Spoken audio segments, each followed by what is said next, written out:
বিভিন্ন দপ্তরে যারা এই ধরনের বিভাগের কাজ করে তাদের ওখানে প্রেজেন্স ছিল, তারপরে এই ধরনের ঘটনা ঘটেছে, আমাদেরকে ভাবাচ্ছে।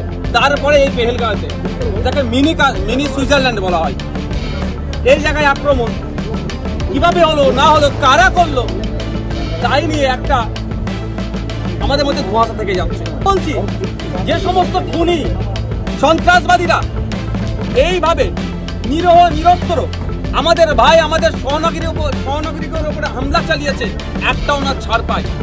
তারা কাশ্মীরের দুশ্মন, কাশ্মীরের জনগণের দুশ্মন, দেশের দুশ্মন, আপামার জাতির দুশ্মন তারা।